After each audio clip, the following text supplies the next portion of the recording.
Est-ce que vous remarquez quelque chose de nouveau aujourd'hui sur mon cintre? Non? Eh ben oui, c'est le GPS qui a changé. J'ai remplacé mon Garmin 530 par un Hammerhead Keru 2. Avec l'écran un peu plus grand. Et cette sortie est faite pour vous présenter ce Keru 2 dans un mode VTT, parce qu'on trouve très peu de vidéos qui montrent de quoi il est capable, vraiment sur les petits sentiers de VTT. Donc voilà à quoi ressemble le Keru 2. C'est un GPS qui fait 3,2 pouces en taille d'écran, donc il se situe entre un Garmin 530-830 et un 1030 plus ou un 1040, qui a un écran de 3,5 pouces. Donc la bonne taille pour moi, parce que le 530 était vraiment un peu petit. Là, si on veut avoir plus d'informations à l'écran, c'est sûr qu'il faut prendre une taille un peu plus grande. Après le 1040 est peut-être trop grand pour du VTT. Là, c'est, je pense, la bonne taille. Voilà, il est installé sur un support de Garmin, quart de tour, classique. Voilà, sur la potence. Pour le test, j'ai la montre connectée, qui est une Phoenix 6, qui envoie la fréquence cardiaque au GPS. Et donc j'ai deux profils, un profil avec trace, un profil sans trace. Le profil avec trace affiche le dénivelé à venir, visible en bas de l'écran, et ensuite la partie supérieure de la carte. Et là on commence de suite par un segment. Alors regardez comment c'est bien foutu quand même le truc. Donc là, voilà, là, les informations, parce que je suis à un segment Strava, donc on voit la position du com là qui est à 40 secondes devant moi. Derrière moi j'ai un membre de Strava qui trouve à 1,54. Voilà, et mon PA il est à 40 secondes devant. Donc voilà, c'est super intéressant. Super bien foutu. Le Garmin est vraiment très loin de cette représentation. Je me suis arrêté pour vous montrer, mais le com est là devant. Il est presque arrivé au bout du segment. Il est à 1 minute 34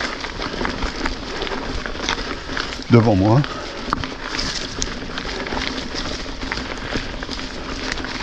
Alors là, il me détecte 3 autres segments.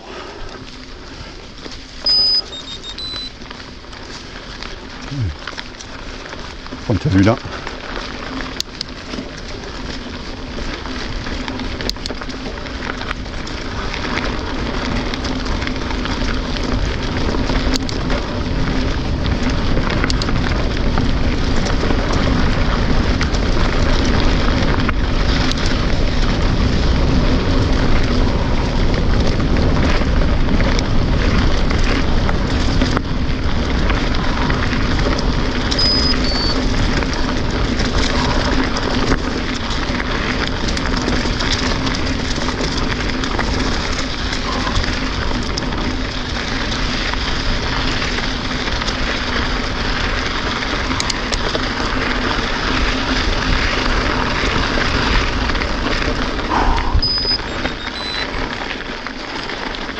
Et voilà, le profil de dénivelé est vraiment top. On voit la progression là du profil. Et là il me dit que dans 0,8 km, voilà, que je tourne à gauche. Là j'ai une luminosité à 50%. Ouais, 50%. Et ça va, ça reste bien lisible quand même. Là dans le bois, ça va.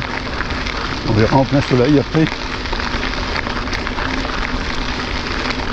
Alors pour ne pas trop tirer sur la batterie, parce qu'il paraît que l'autonomie est assez faible, on va voir ça à la fin du parcours. Pour l'instant, donc j'ai désactivé le Wi-Fi et je joue avec la luminosité pour ne pas trop consommer. Début d'un nouveau segment. On va essayer de faire quand même une performance. Je vais aller un peu, hein.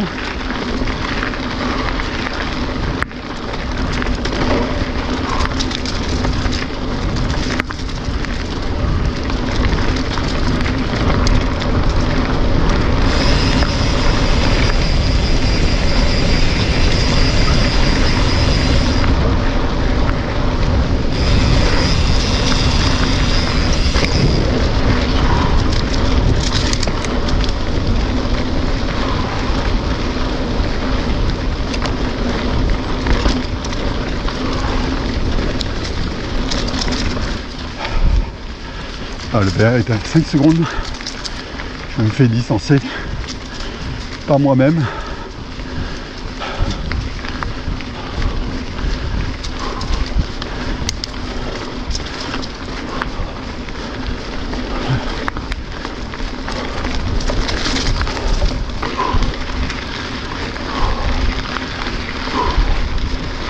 Je suis à 11 secondes devant. Je prends de la distance. Ça va la forme encore. Aujourd'hui, les quelques kilos de moins se font toujours bien ressentir. Ça c'est cool. Bon, le com, bien évidemment, il est toujours très loin de moi. Mais bon. Maintenant je m'y suis fait. Allez, on perd pas. Je suis à 13 secondes devant mon meilleur temps.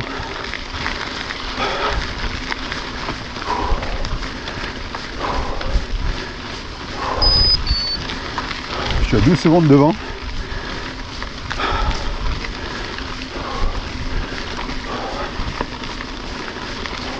« 11 secondes.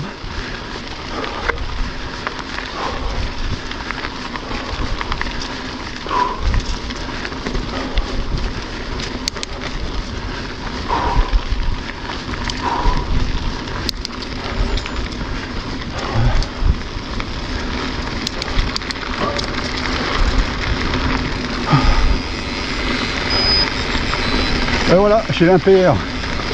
Regardez comme il affiche. Très lisible. Hein. Très graphique. Toujours plein d'animations, c'est cool. Les informations que j'ai enregistrées sur cet écran, donc la vitesse actuelle, 11 km/h, la distance, 5 km pour l'instant parcouru, la fréquence cardiaque. Je suis à 133.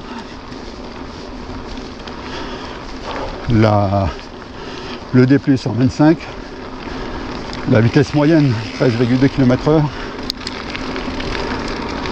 Et là, j'ai la pente instantanée. Donc là, vous voyez, je descends. J'ai une pente de -3. Donc là, il me dit de tourner dans 130 mètres, 120 mètres. On va se ravitailler un peu avant de prendre la descente.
J'étais dans un segment en descente, mais là Strava ne fonctionne pas. sur des descentes. Donc j'imagine que c'est pour ne pas encourager les gens à faire n'importe quoi dans les descentes, à être prudent. Donc là, il me prenait à droite, ici. Allez. Avec le beau champ de tournesol. Vous voyez, là j'ai une pente de 8-7%. Là je suis à 6. Et là je suis à un petit segment qu'il a tronçonné lui-même. Donc je me dis dans le segment dans lequel je suis, là je suis à 5,6 de pente en moyenne.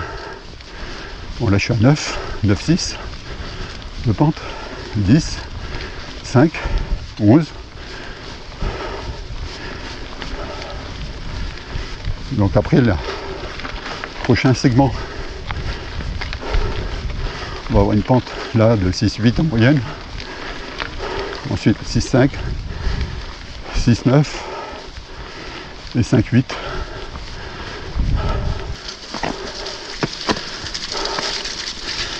Oh là là là.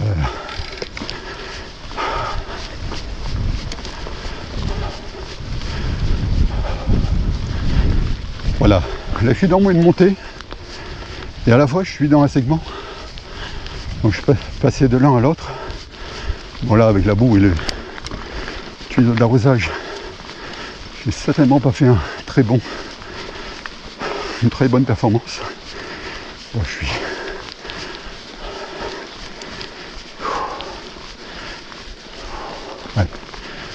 suis à 10 secondes derrière mon précédent meilleur temps.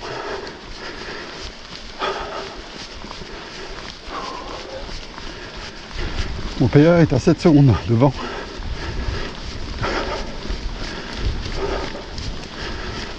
J'arrive à la fin de la pente.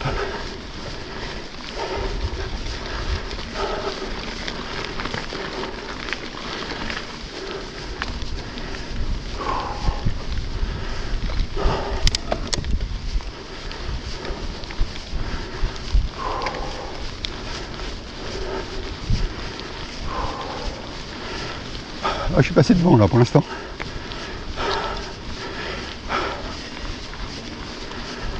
Je suis à 2 secondes devant mon précédent PR. J'ai dû m'arrêter la dernière fois, c'est pour ça. Voilà, j'arrive à la fin de la montée.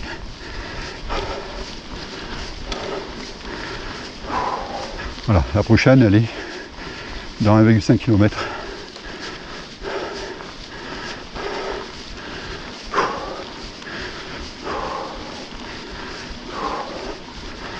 Donc là je suis à 9 secondes devant ma précédente performance.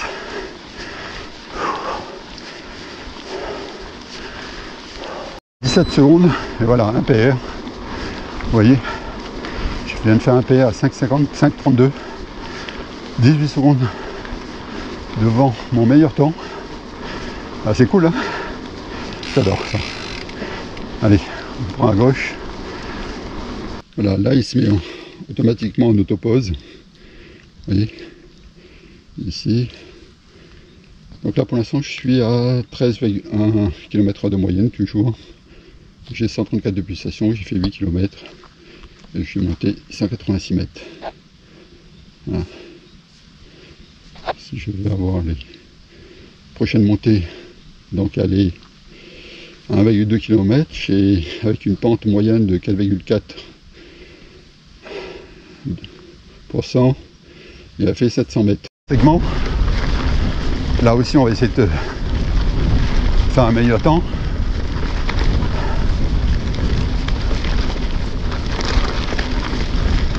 Alors pour l'instant, je suis à 1 seconde derrière mon meilleur temps. Là je suis passé devant, je repasse derrière.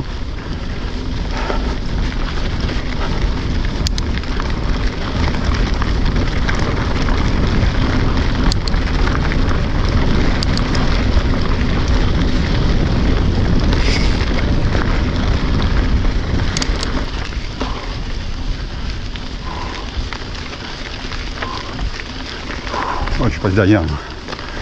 Ah, je repasse devant.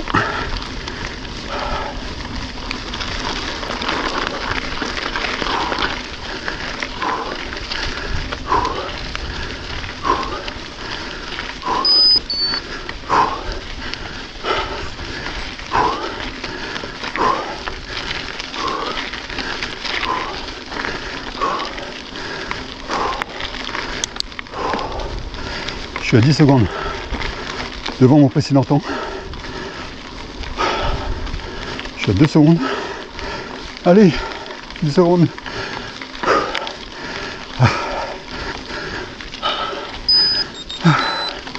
Ouh, à paire encore. C'est bon. Il me reste à faire le petit bout là de la montée.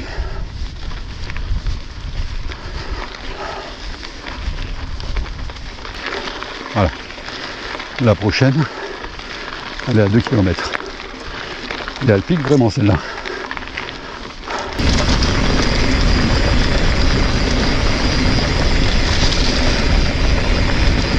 Là on démarre la montée en 400 mètres. Voilà. Alors ça commence à 7,4% de pente. Ensuite on va avoir une moyenne à 11, une moyenne à 13, et après 7, 8, et après on descendra à 4. Allez, j'ai encore 34 mètres à monter, c'est 300 mètres. Donc la pente elle est courte. Donc, je vais attaquer le plus dur là.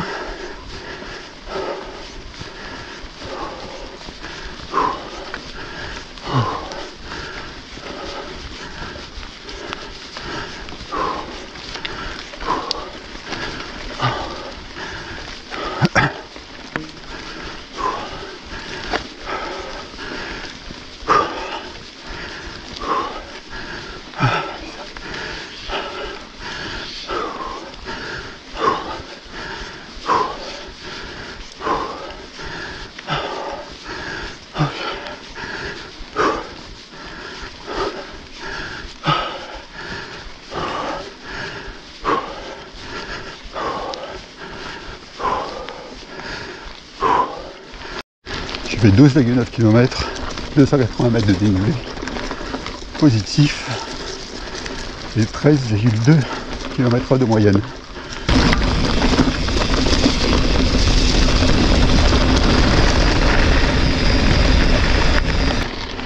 Si on regarde un peu la précision comparée à la Phoenix 6, Phoenix 6 me dit que j'ai parcouru 17,24 km.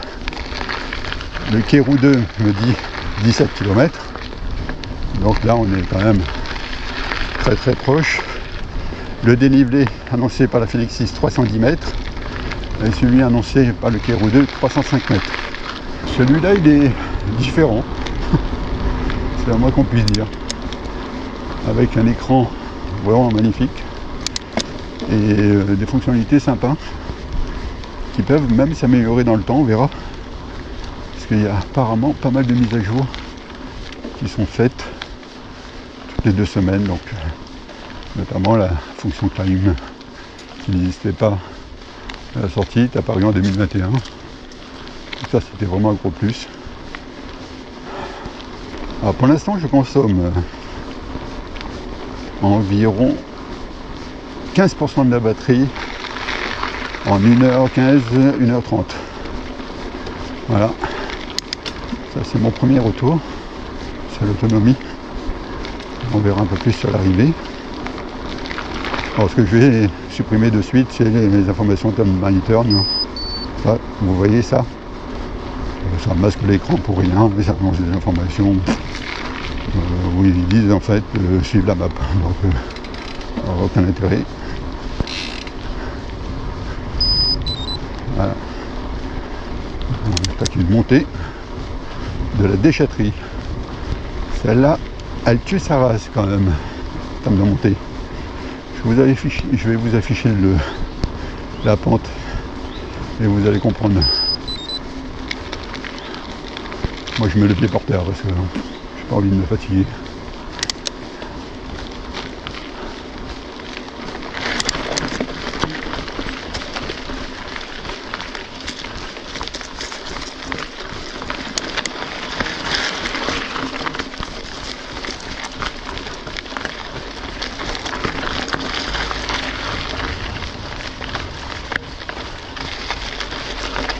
Regardez la pente.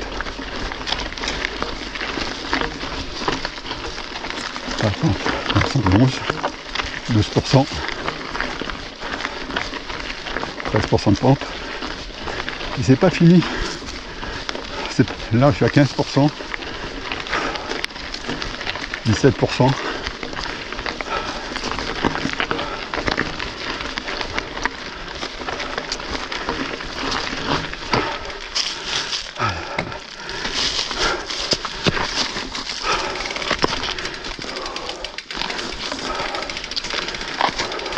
Là j'ai une pente à 19, à 20, 20%. 20% je ne monte pas. 21. 22%. Là. 2%.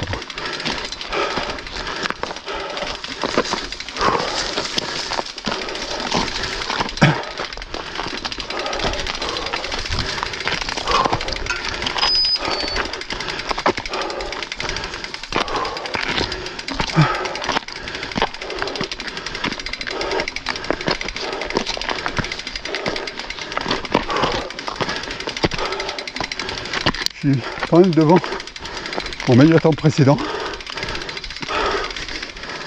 de 32 secondes.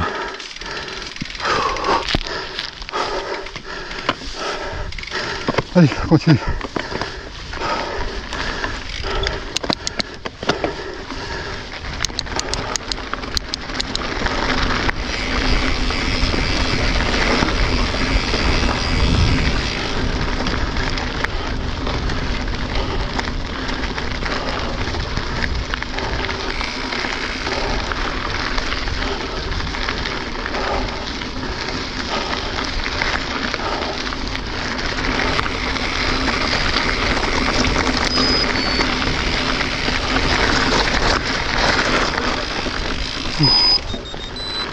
Super.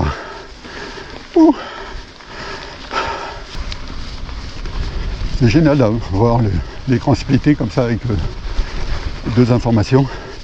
Et pour ça il faut forcément un plus grand écran de 830 et 530 et un écran vraiment trop petit pour pouvoir avoir plusieurs informations comme ça à l'écran. Là je suis dans une très longue montée parce qu'elle fait 1,5 km. Donc il y a pas mal de petits segments. On va monter 61 mètres de dénivelé. Voilà, la pente elle est assez faible pour commencer. Une pente de 2,2, 1,4.